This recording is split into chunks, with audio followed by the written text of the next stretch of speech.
जय हिंद दोस्तों, top flight district में आप सभी का स्वागत और अभिनंदन। आज हम पढ़ने वाले हैं क्लास 12 जियोग्राफी के 55 महत्वपूर्ण बहुविकल्पीय प्रश्नों को। ये बोर्ड एग्जाम 2026 के लिए अति महत्वपूर्ण है। ये बोर्ड एग्जाम 2026 में इनके आने के 100% चांस बन जाते हैं, तो ये वीडियो आप अंत तक जरूर देखना। आइए हम प्रश्नों को समझते हैं। कि मैंने दोस्तों आपको बताया कि हम समझने वाले हैं 55 बहुविकल्पीय प्रश्नों को। किसके? क्लास 12 जियोग्राफी के। हम कितने प्रश्न समझने वाले हैं? 55 बहुविकल्पीय प्रश्नों को समझने वाले हैं। तो आप अच्छे से इनको समझना और नोट करते जाना। आप एक प्रश्न नोट कर लेना, आंसर नोट कर लेना, प्रश्न नोट कर लेना, आंसर नोट कर लेना।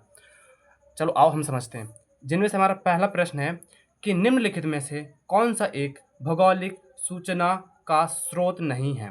निम्नलिखित में से कौन सा एक भौगोलिक सूचना का स्रोत नहीं है? यात्रियों के विवरण, प्राचीन मानचित्र, चंद्रमा से चट्टानी पदार्थ के नमूने या प्राचीन महाकाव्य। तो बताओ निम्नलिखित में से अर्थात ये चारों में से भौगोलिक सूचना का स्रोत नहीं है। तो आप सभी को पता होगा चंद्रमा से चट्टानी पदार्थ के नमूने। चंद्रमा में चट्टानी पदार्थ से क्या? चट्टानी पदार्थ से हम कुछ भी नहीं ले सकते, पर हमें यात्रियों के विवरण, हम यदि कोई यात्री यात्रा करता है चंद्रमा की या किसी चीज़ की, तो वो यात्रा के विवरण को बता सकता है। प्राचीन मानचित्र से भी हमें समझ में आ जाता है और प्राचीन महाकाव्य से भी हमें सूचना मिलती है। मानचित्र से भी सूचना मिलती है, यात्रियों के विवरण से सूचना मिलती है, परंतु चंद्रमा से चट्टानी पदार्थ से कोई सूचना हमें नहीं मिलती है। तो हमारे पहले प्रश्न का आंसर क्या होगा? तो चंद्रमा से चट्टानी पदार्थ के नमूने भौगोलिक सूचना का स्रोत नहीं है, तो चंद्रमा से चट्टानी पदार्थों के नमूने। दूसरा प्रश्न है हमारा कि निम्नलिखित में से कौन सा एक मानव भूगोल का उपागम नहीं है? निम्नलिखित में से कौन सा एक मानव भूगोल का उपागम नहीं है? बताओ। क्षेत्रीय विभिन्नता, मात्रात्मक क्रांति, स्थानीय संगठन या अन्वेषण और वर्णन। ठीक है, बताओ निम्नलिखित में से कौन सा एक मानव भूगोल का उपागम नहीं है? आप सभी को पता होगा स्थानीय संगठन ये हमारा एक मानव भूगोल का उपागम नहीं है। क्या नहीं है? क्वेश्चन था हमारा कि निम्नलिखित में से कौन सा एक मानव भूगोल का उपागम नहीं है? तो हमारा स्थानीय संगठन है जो, ये हमारा मानव भूगोल का उपागम नहीं है। नेक्स्ट क्वेश्चन है हमारा कि निम्नलिखित में से मानव भूगोल के अध्ययन का प्रमुख उपागम है। निम्नलिखित में से मानव भूगोल के अध्ययन का प्रमुख उपागम है। प्रादेशिक उपागम, व्यवहारिक या व्यवहारपन या प्रतीकात्मक या मानवतावादी। तो बताओ कि निम्नलिखित में से कौन सा मानव भूगोल के अध्ययन का प्रमुख उपागम नहीं है? तो प्रतीकात्मक उपागम नहीं है। कौन सा नहीं है? प्रतीकात्मक उपागम है जो वो मानव भूगोल के अध्ययन का प्रमुख उपागम नहीं है। चौथा क्वेश्चन है हमारा कि कौन कौन आर्थिक भूगोल से संबंधित है? अर्थात निम्नलिखित में से कौन आर्थिक भूगोल से संबंधित है? निम्नलिखित में से कौन सा आर्थिक भूगोल से संबंधित है? कृषि भूगोल या पर्यटन भूगोल या चिकित्सा भूगोल या विवरण भूगोल। तो बताओ कौन सा एक आर्थिक भूगोल से संबंधित नहीं है? तो आप सभी को पता होगा चिकित्सा भूगोल है जो वो आर्थिक भूगोल से संबंधित नहीं है। कौन नहीं है? चिकित्सा भूगोल आर्थिक भूगोल से संबंधित नहीं है। निम्नलिखित में कौन सा मानव भूगोल का अध्ययन का प्रमुख उपागम नहीं है? प्रतीकात्मक उपागम नहीं है। और मानव भूगोल का उपागम नहीं है स्थानीय संगठन। और पहला क्वेश्चन था कि निम्नलिखित में से कौन सा एक भौगोलिक सूचना के स्रोत नहीं है? चंद्रमा से चट्टानी पदार्थ के नमूने। क्वेश्चन नंबर 5वां है हमारा कि मानव भूगोल अस्थिर पृथ्वी और क्रियाशील मानव के बीच परिवर्तनशील संबंध का अध्ययन है। ये कथन निम्न में से किस विद्वान का है? कि मानव भूगोल अस्थिर पृथ्वी और क्रियाशील मानव के बीच परिवर्तनशील संबंधों का अध्ययन है। तो निम्न में से कौन सा है? तो सी नंबर। कौन सा? एनएलसी सैंपुल का यह कथन है। किसका कथन है? एनएलसी सैंपुल का कथन है कि मानव भूगोल अस्थिर पृथ्वी और क्रियाशील मानव के बीच परिवर्तनशील संबंधों का अध्ययन कराता है। ये कथन किसका है? तो एनएलसी सैंपुल का कथन है। नेक्स्ट क्वेश्चन है कि निम्नलिखित विद्वानों में से किसने नवनिश्चयवाद की संकल्पना प्रस्तुत की? निम्नलिखित में से किस विद्वान ने नवनिश्चयवाद की संकल्पना प्रस्तुत की? तो आप सभी को पता होगा ग्राफिथ टेलर ने। किसने? ग्राफिथ टेलर ने। निम्नलिखित विद्वानों में से किसके ने द्वारा नवनिश्चयवाद की संकल्पना दी थी? तो ग्राफिथ टेलर ने दी थी। नेक्स्ट क्वेश्चन है, क्वेश्चन नंबर 7वां है हमारा कि मानव भूगोल की निम्न में से कौन सी संकल्पना प्रकृति की सर्वोच्चता में विश्वास करती है? अर्थात मानव भूगोल की निम्नलिखित में से कौन सी संकल्पना पृथ्वी की सर्वोच्चता में विश्वास रखती है। बताओ निम्न में से कौन सी संकल्पना जो प्रकृति में सर्वोच्चता में विश्वास रखती है? तो आप सभी को पता होगा नवनिश्चयवाद। कौन सा? नवनिश्चयवाद है, वो मानव भूगोल की प्रकृति की संकल्पना सर्वोच्च रखता है। नेक्स्ट क्वेश्चन है हमारा, निम्नलिखित में से पर्यावरणीय निश्चयवाद का प्रतिपादन कौन है? अर्थात प्रतिपादन किसने किया था? निम्नलिखित में से पर्यावरणीय निश्चयवाद का प्रतिपादन किसने किया था? तो आप सभी को पता होगा ग्राफिथ टेलर ने। किसने? ग्राफिथ टेलर ने पर्यावरणीय निश्चयवाद का प्रतिपादन किया था। पर्यावरणीय निश्चयवाद का प्रतिपादन किसने किया था? तो ग्राफिथ टेलर ने किया था। नेक्स्ट क्वेश्चन है हमारा कि रुको और जाओ निश्चयवाद जाना जाता है। रुको और जाओ निश्चयवाद जाना जाता है। तो आप सभी को पता होगा नवनिश्चयवाद के कारण रुको और जाओ निश्चयवाद का जाना जाता है। तो नवनिश्चयवाद किसमें? नवनिश्चयवाद में जाना जाता है। रुको और जाओ निश्चयवाद जाना जाता है नवनिश्चयवाद में। ठीक है, ये थे हमारे 9 प्रश्न। अब हम समझते हैं आगे के। क्वेश्चन नंबर 10वां है हमारा कि निम्नलिखित में से कौन मानव भूगोल का आधुनिकतम उपागम प्रस्तुत करता है? निम्नलिखित में से कौन मानव भूगोल का आधुनिकतम उपागम प्रस्तुत करता है? स्थानीय प्रादेशिक विश्लेषण, उत्तर आधुनिकवाद या क्षेत्रीय विभेदन। तो बताइए निम्नलिखित में से कौन मानव भूगोल का आधुनिकतम उपागम प्रस्तुत करता है? तो आप सभी को पता होगा स्थानीय संगठन। क्या? स्थानीय संगठन। नेक्स्ट क्वेश्चन है हमारा 11 नंबर का क्वेश्चन है कि संभववाद की संकल्पना निम्न में से किस विद्वान के द्वारा दी गई थी? संभववाद की संकल्पना किस विद्वान के द्वारा दी गई थी? तो आप सभी को पता होगा विडाल डी ब्लास के द्वारा दी गई थी। संभववाद की संकल्पना निम्न में से किसके द्वारा दी गई थी? विडाल डी ब्लास के द्वारा दी गई थी। नेक्स्ट क्वेश्चन है क्वेश्चन नंबर 12 के हमारा कि मानव भूगोल के जन्मदाता है। मानव भूगोल के हमारे जन्मदाता हैं। तो आप सभी को पता होगा रेड जेल। कौन? रेड जेल मानव भूगोल के जन्मदाता है। नेक्स्ट क्वेश्चन है कि निम्नलिखित में से किस महाद्वीप में जनसंख्या वृद्धि सर्वाधिक है? निम्नलिखित में से किस महाद्वीप में जनसंख्या वृद्धि सर्वाधिक है? एशिया, उत्तरी अमेरिका, दक्षिण अमेरिका या अफ्रीका? तो बताओ निम्नलिखित में से महाद्वीपों में से जनसंख्या वृद्धि सर्वाधिक है एशिया महाद्वीप में। किसमें? एशिया महाद्वीप में सर्वाधिक है। किसमें? एशिया महाद्वीप में सर्वाधिक है। 14 नंबर क्वेश्चन हमारा कि निम्नलिखित में से कौन सा एक विरल का मतलब होता है दूर जनसंख्या वाला क्षेत्र नहीं है? निम्नलिखित में से कौन सा एक विरल जनसंख्या वाला क्षेत्र नहीं है? तो कौन सा नहीं है? दक्षिण पूर्व एशिया। जो दक्षिण पूर्व एशिया है वो एक सघन जनसंख्या वाला क्षेत्र है। और क्वेश्चन है हमारा कि निम्नलिखित में से कौन सा एक विरल जनसंख्या वाला क्षेत्र नहीं है? तो दक्षिण पूर्व एशिया नहीं है। क्वेश्चन नंबर 15 है हमारा कि स्वर्ण से नहीं वरना एक राष्ट्र किससे मजबूत और महान बनता है? स्वर्ण से नहीं वरना एक राष्ट्र किससे मजबूत बनता है? आप सभी को पता होगा स्त्री और पुरुष से। किससे? स्त्री और पुरुष से एक जो राष्ट्र होता है मजबूत और विकसित होता है और महान बनता है। स्वर्ण से नहीं वरना एक राष्ट्र किससे मजबूत और महान बनता है? स्त्री और पुरुष से। किससे? स्त्री और पुरुष से एक राष्ट्र महान और मजबूत बनता है। क्वेश्चन नंबर 16 है हमारा कि निम्नलिखित में से कौन सा एक विश्व का सबसे घना बसा महाद्वीप है? निम्नलिखित में से कौन सा एक विश्व का सबसे घना बसा हुआ महाद्वीप है? अफ्रीका, यूरोप, एशिया या उत्तरी अमेरिका? तो बताओ निम्नलिखित में से कौन सा एक विश्व का सबसे घना बसा हुआ महाद्वीप है? तो आप सभी को पता होगा एशिया जो है ये विश्व का सबसे घना बसा हुआ महाद्वीप है। निम्नलिखित में से कौन सा एक विश्व का सबसे बड़ा जनसंख्या वाला देश है? निम्नलिखित में से कौन सा एक विश्व का सबसे बड़ा जनसंख्या वाला देश है? देखो कुछ समय के लिए भारत नंबर 1 पर आ गया था बट चाइना ही नंबर 1 में, क्योंकि हम क्वेश्चन जो बनेगा तो 2011 की जनगणना के अनुसार बनेगा, क्योंकि भारत में अभी 2011 के बाद कोई जनगणना नहीं हुई है। तो आपको चीन ही आंसर मारना है। यदि प्रश्न बनता है कि निम्नलिखित में से कौन सा एक विश्व का सबसे बड़ा जनसंख्या वाला देश है, तो आपको चीन ही बताना है, क्योंकि अभी भारत की जनगणना नहीं हुई है। 2011 से पहले जो था तो चीन नंबर 1 पर था, तो अभी भी चीन 1 नंबर पर रहेगा। ठीक है, कि निम्नलिखित में से कौन सा एक विश्व का सबसे बड़ा जनसंख्या वाला देश है? तो चीन है। ठीक है, नेक्स्ट क्वेश्चन है कि जनसंख्या आकार के अनुसार बृहत्तम महाद्वीप है। मतलब जनसंख्या के आकार पर जो जनसंख्या के आकार पर जनसंख्या वाला सबसे बड़ा महाद्वीप कौन सा है? तो अभी अभी मैंने आपको बताया एशिया। कौन सा? एशिया महाद्वीप है।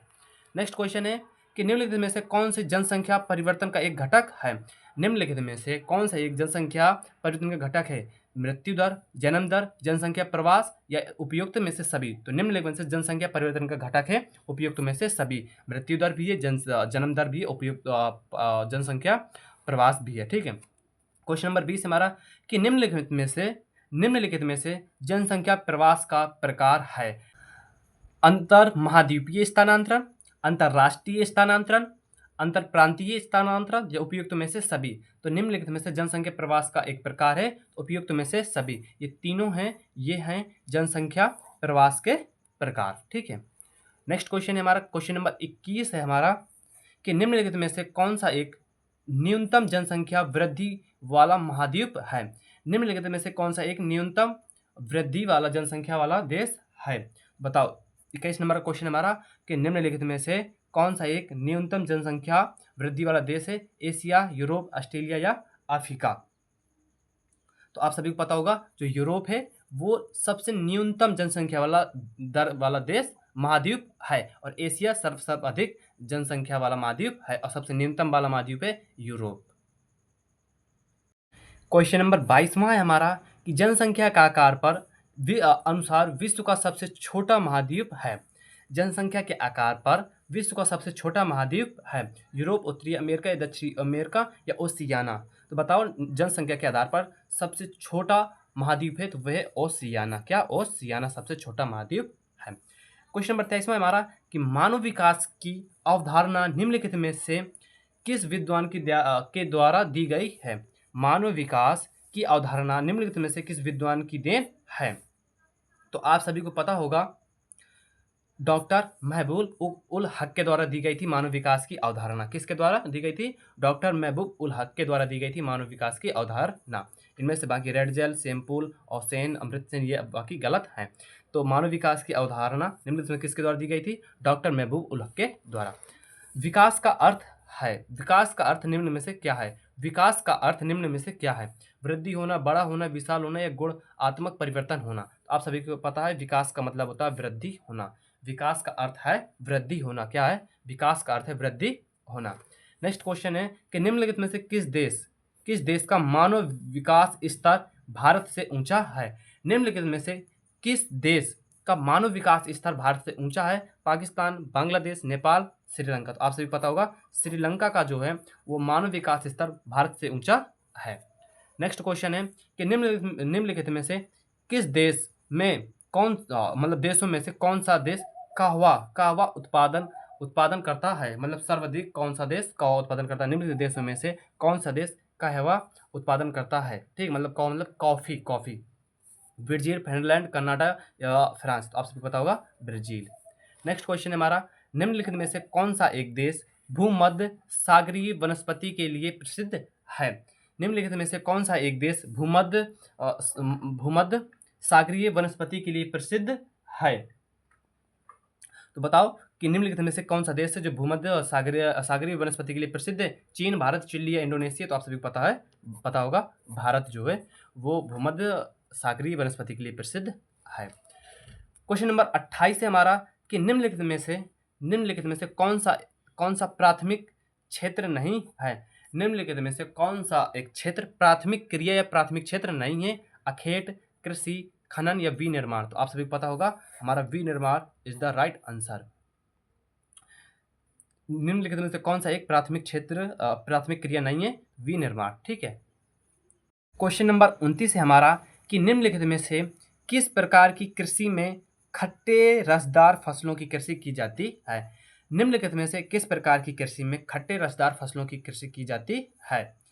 तो बताओ, आप सभी को पता होगा भूमध्य सागरीय। क्या? भूमध्य सागरीय जो है वो कृषि जो होती है वो खट्टे पदार्थों के लिए की जाती है। ठीक है।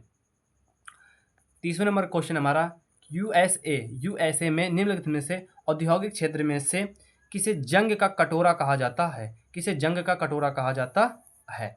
यदि अभी तक आपने भूगोल का चौथा पांचवा चैप्टर नहीं पढ़ा तो उसको जाकर देख लेना, और ये मैंने वहां पर आपको एक पढ़ा रखा है जंग कटोरा किसे कहते हैं। ठीक ठीक है। और ये सभी प्रश्नों को अभी तक मैंने जितने 5 चैप्टर तक पढ़ाए फिर सभी प्रश्नों को अब तक पढ़ा चुका हूँ, ठीक है।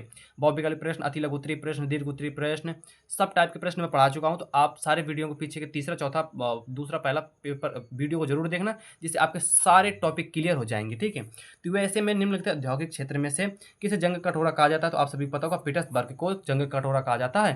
पीटर्सबर्ग में एक समय इतना ज़्यादा लोहा उत्पादन हुआ करता था, लोहा उत्पादन हुआ करता था। अब इसका अस्तित्व कम हो गया है, इसलिए जहाँ जहाँ लोहा उत्पादन होगा वहाँ जंग लगेगी। जंग कटोरा किसे कहा जाता है, पीटर्सबर्ग को। ये यूएसए में है।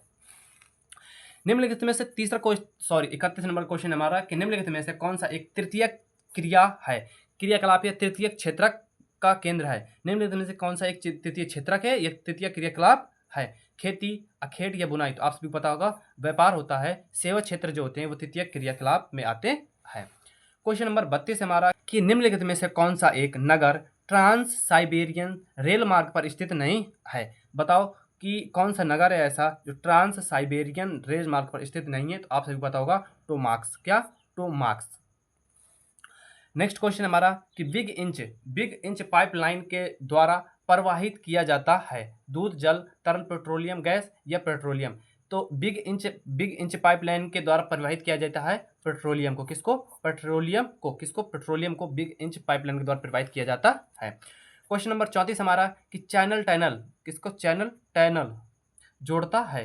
चैनल टनल जोड़ता है लंदन बर्लिन को, पेरिस लंदन को, बर्लिन पेरिस। तो बताओ चैनल टनल जोड़ता है बर्लिन पेरिस को। किसको, जो चैनल टनल है वो जोड़ता है बर्लिन पेरिस को जोड़ता है। क्वेश्चन नंबर 35 हमारा कि स्वेज नहर मिलती है लाल सागर एवं भूमध्य सागर को जोड़ती है। स्वेज नहर मिलती है लाल सागर एवं भूमध्य सागर को, ठीक है। क्वेश्चन नंबर 36 है हमारा कि प्रशांत महासागर और आंध्र अर्थात अंटार्कटिक महासागर को जोड़ती है। कौन सी नहर जो है वो प्रशांत महासागर और अंटार्कटिक महासागर को जोड़ती है, पनामा नहर। कौन सी, पनामा नहर प्रशांत महासागर और आंध्र अंटार्कटिक महासागर को जोड़ती है। निम्नलिखित में से हमारा नेक्स्ट क्वेश्चन है, निम्नलिखित में से संसार के अधिकांश महान पतन किस प्रकार के वर्गीकृत किए गए हैं। संसार के अधिकांश महान पतन किस प्रकार के वर्गीकृत किए गए हैं, आप सभी को पता होगा विस्तृत पतन में। किसमें, विस्तृत पतन में संसार के अधिकांश महापतनों को एकत्रित किया गया है, वर्गीकृत किया गया है। क्वेश्चन नंबर 38 हमारा कि निम्नलिखित महाद्वीपों में से किस एक में विश्व व्यापार का सर्वाधिक प्रवाह होता है। निम्नलिखित में से महाद्वीपों में से किस एक में विश्व का सर्वाधिक प्रवाह होता है। एशिया, उत्तरी अमेरिका, अफ्रीका या यूरोप। बताओ कि निम्नलिखित महाद्वीपों में से किस एक में विश्व व्यापार का सर्वाधिक प्रवाह होता है, तो यूरोप में। कहाँ होता है, यूरोप में। कहाँ होता है, यूरोप में। नेक्स्ट क्वेश्चन हमारा कि दो देशों के मध्य होने वाला व्यापार क्या कहलाता है। दो देशों के मध्य व्यापार कहलाता है अंतर्राष्ट्रीय, अंतर्देशीय, स्थानीय या बाह्यतम व्यापार। अंतर्राष्ट्रीय व्यापार, दो देशों के मध्य अंतर्राष्ट्रीय व्यापार होता है। नेक्स्ट क्वेश्चन है हमारा कि भारत का निम्न में से कौन सा पतन नौसेना पतन है। निम्नलिखित में से कौन सा पतन नौसेना पतन है। कोच्चि, मुंबई, कांडला या गुजरात। तो कोच्चि जो हमारा पतन है वो नौसेना का पतन है। क्वेश्चन नंबर 41 हमारा कि निम्नलिखित राज्यों में से किस एक में जनसंख्या घनत्व सर्वाधिक है।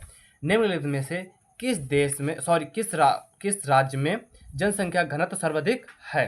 पश्चिम बंगाल, केरल, पंजाब या उत्तर प्रदेश। आप सभी को पता होगा पश्चिम बंगाल में जनसंख्या घनत्व सर्वाधिक है। सर्वाधिक कहाँ पर है, पश्चिम बंगाल में जनसंख्या घनत्व है। क्वेश्चन नंबर 42 है कि सन 2011 की जनगणना के अनुसार निम्नलिखित में से किस राज्य में नगरीय जनसंख्या का अनुपात सर्वाधिक है। सन 2011 की जनगणना के अनुसार निम्नलिखित में से किस राज्य में नगरीय जनसंख्या का अनुपात सर्वाधिक है। तमिलनाडु, केरल, महाराष्ट्र या गोवा। तो आपसे पता होगा महाराष्ट्र मुंबई में सर्वाधिक जनसंख्या है नगरीय, ठीक है। नेक्स्ट क्वेश्चन नंबर 43 है निम्नलिखित में से कौन सा एक समूह भारत में विशालतम भाषाई समूह है। निम्नलिखित में से कौन सा एक समूह भारत का विशालतम भाषाई समूह है। चीन, तिब्बत, भारतीय आर्य, द्रविड़ या अष्टिका। आप सभी को पता होगा भारतीय आर्य जो हैं निम्नलिखित में से समूह का भारत में विशालतम भाषाई समूह है भारतीय आर्यों का। निम्नलिखित में से 2011 की जनगणना के अनुसार भारत का जनसंख्या घनत्व कितना था। क्वेश्चन नंबर 44 हमारा कि 2011 की जनगणना के अनुसार भारत का जनसंख्या घनत्व कितना था? 310, 340, 360 या 382? तो आप सभी पता होगा 382। कितना? 382। 2011 की जनगणना के अनुसार भारत का जनघनत्व था 382। नेक्स्ट है कि वर्ष 2011 की जनगणना के अनुसार भारत की कुल जनसंख्या कितनी थी? या जनसंख्या कितनी थी? क्वेश्चन नंबर 45 का है हमारा कि वर्ष 2011 की जनगणना के अनुसार भारत की जनसंख्या कितनी थी? 121 करोड़ थी। कितनी थी? 121 करोड़ थी। 46 नंबर क्वेश्चन है कि भारत के किस राज्य में जन्म दर सबसे कम है? भारत के किस राज्य में जन्म दर सबसे कम है? केरल, गोवा, उड़ीसा, जम्मू कश्मीर। तो बताओ कि भारत के किस राज्य में जन्म दर सबसे कम है? तो केरल में। कहाँ पर? केरल में। केरल में जनसंख्या का सबसे कम जन्म दर है। क्वेश्चन नंबर 47 है हमारा कि निम्नलिखित में से कौन सा भारत का सबसे अधिक जनसंख्या वाला राज्य है? निम्नलिखित में से कौन सा भारत का सबसे जनसंख्या वाला राज्य है? तो बिहार, उत्तर प्रदेश, महाराष्ट्र, पश्चिम बंगाल। तो आप सभी को पता होगा यूपी, उत्तर प्रदेश। अपना उत्तर प्रदेश है जो वो भारत का सबसे जनसंख्या वाला सबसे बड़ा राज्य है। 48 नंबर क्वेश्चन है कि निम्नलिखित में से भारत के किस राज्य में जनसंख्या का घनत्व सबसे अधिक पाया जाता है? निम्नलिखित में से भारत के किस राज्य में जनसंख्या का घनत्व सबसे अधिक पाया जाता है? तो आप सभी को पता होगा बिहार। कहाँ? बिहार में सर्वाधिक जनसंख्या घनत्व पाया जाता है। कहाँ? बिहार में। तीसरा क्वेश्चन है, क्वेश्चन नंबर 49 है हमारा कि निम्नलिखित में से भारत का दूसरा सबसे बड़ा धर्म समुदाय है? निम्नलिखित में से कौन सा भारत का दूसरा सबसे बड़ा समुदाय है? बौद्ध, मुसलमान, ईसाई या सिख? तो आपसे पता होगा मुसलमान अर्थात मुस्लिम समाज भारत का दूसरा सबसे बड़ा धार्मिक समुदाय है। क्वेश्चन नंबर 50 है हमारा कि निम्नलिखित में से कौन सा धार्मिक समुदाय भारत का सबसे कम समुदाय है? सबसे कम है। निम्नलिखित में से कौन सा धर्म समुदाय भारत में सबसे कम है? तो जैन धर्म सबसे कम है भारत में। सबसे निम्नलिखित में से ये चारों में से सबसे कम जैन है। ठीक है, जैन है। निम्नलिखित में से जल किस प्रकार का संसाधन है? निम्नलिखित में से जल किस प्रकार का संसाधन है? अजैव, अनवीकरणीय जैव संसाधन या अजैव संसाधन या चक्रीय संसाधन? आप सभी को पता होगा निम्नलिखित में से जल संसाधन किस प्रकार का है? चक्रीय संसाधन है। किस प्रकार का है? चक्रीय संसाधन है। क्वेश्चन नंबर 52 है हमारा कि भारतीय रेल प्रणाली को कितने मंडलों में विभाजित किया गया है? 9, 18, 12, 14। बताइए भारतीय रेल प्रणाली को कितने मंडलों में विभाजित किया गया है? तो आप सभी को पता होगा 18 मंडलों में विभाजित किया गया है। कितने मंजिलों में? सॉरी, मंजिलों में नहीं, मंडल में। तो 18 मंडलों में भारतीय रेल की प्रणाली को विभाजन किया गया है। क्वेश्चन नेक्स्ट हमारा कि भारत का सबसे लंबा राष्ट्रीय राजमार्ग कौन सा है? क्वेश्चन नंबर 53 है हमारा कि भारत का सबसे लंबा राष्ट्रीय मार्ग कौन सा है? NH1, NH4, NH5 या NH44? आप सभी को पता होगा NH44 है जो ये भारत का सबसे लंबा राष्ट्रीय राजमार्ग है। कौन सा है? तो NH44 अर्थात 44। ठीक है। नेक्स्ट क्वेश्चन है कि निम्नलिखित में से कौन सा बंदरगाह भारत के पूर्वी तट पर अवस्थित है? मतलब उपस्थित नहीं है, पूर्वी तट पर अवस्थित है। तो हल्दिया जो बंदरगाह है वो है पूर्वी तट पर अवस्थित बंदरगाह है। भारत के पूर्वी तट पर कौन सा अवस्थित है? तो हल्दिया अवस्थित है। क्वेश्चन नंबर 55 है हमारा कि निम्नलिखित में कौन सा अम्ल वर्षा का एक कारण है? निम्नलिखित में से कौन सा एक अम्ल वर्षा का एक कारण है? तो आप सभी को पता होगा वायु प्रदूषण। क्या? वायु प्रदूषण। मित्रों, ये थे 55 महत्वपूर्ण MCQ। यदि ये वीडियो आपको पसंद आई हो तो एक लाइक जरूर कर देना। मित्रों, ये थे हमारे 55 महत्वपूर्ण बहुविकल्पी प्रश्न। मैंने आपको 55 बहुविकल्पी प्रश्नों को अच्छे से समझा दिया। मैं आशा करता हूँ आपको 55 बहुविकल्पी प्रश्न अच्छे से समझ में आ गए होंगे। यदि आप चैनल पर नए हैं तो चैनल को सब्सक्राइब कर लेना, क्योंकि इसके बहुत सारे प्रॉफिट है। क्योंकि अभी हम बहुविकल्पी प्रश्न समझ रहे हैं, फिर हम अति लघु उत्तरी, फिर लघु उत्तरी, फिर दीर्घ उत्तरी प्रश्न अच्छे से समझने वाले हैं। नेक्स्ट वीडियो जल्दी आएंगी, इसलिए आप चैनल को सब्सक्राइब कर लेना। अब हम मिलेंगे नेक्स्ट वीडियो में। जब तक के लिए जय हिंद, जय भारत।